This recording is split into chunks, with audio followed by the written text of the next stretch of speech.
Berita akhir zaman. Assalamualaikum warahmatullahi wabarakatuh. Siapa yang membawa Al-Quran hari ini? Segala puji bagi Allah, Tuhan semesta alam, yang tidak membiarkan bumi ini kosong dari petunjuknya, yang senantiasa menurunkan kalamnya kepada orang-orang pilihan, yang memelihara Al-Quran bukan hanya dalam mushaf, tapi dalam dada orang yang benar-benar membawanya. Hari ini, pertanyaan besar harus kembali ditanyakan.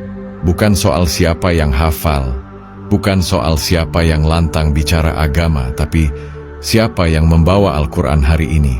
Al-Quran adalah kalam hidup.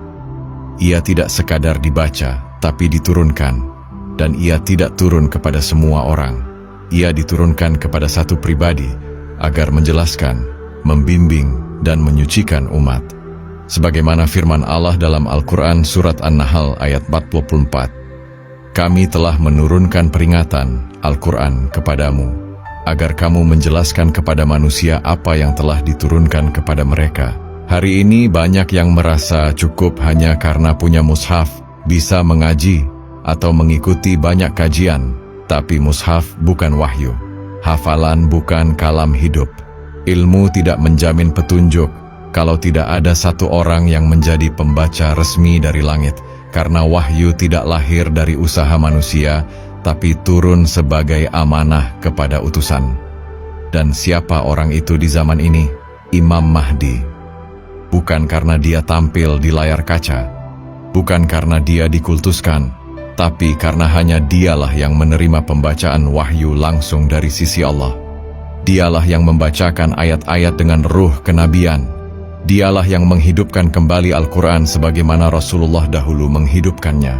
Sebagaimana Musa menerima Taurat, Isa menerima Injil, dan Muhammad menerima Al-Quran, maka hari ini Imam Mahdi menerima kebenaran yang sama dari langit.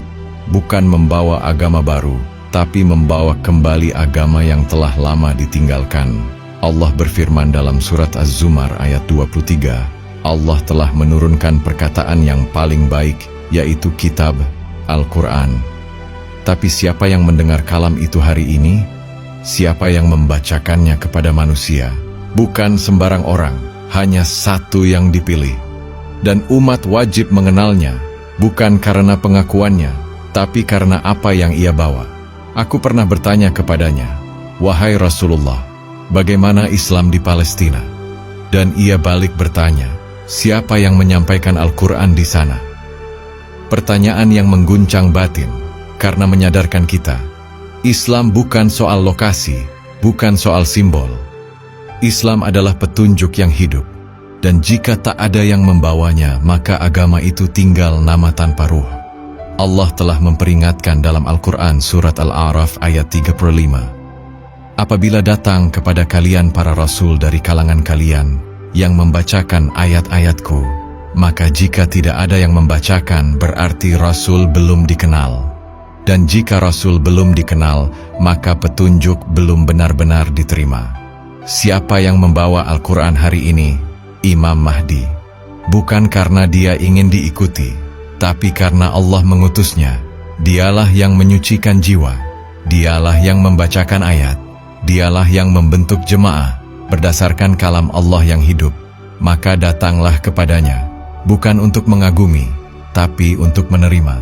Karena siapapun yang belum menerima Al-Quran darinya, berarti belum menerima Islam dari sisi Allah. Semoga kita bukan termasuk orang-orang yang hanya mewarisi agama tanpa ruh. Semoga kita termasuk yang mendengar, mengikuti, dan tunduk kepada petunjuk dari langit. Semoga kita termasuk yang mengenal siapa pembawa wahyu itu hari ini. Wassalamualaikum warahmatullahi wabarakatuh.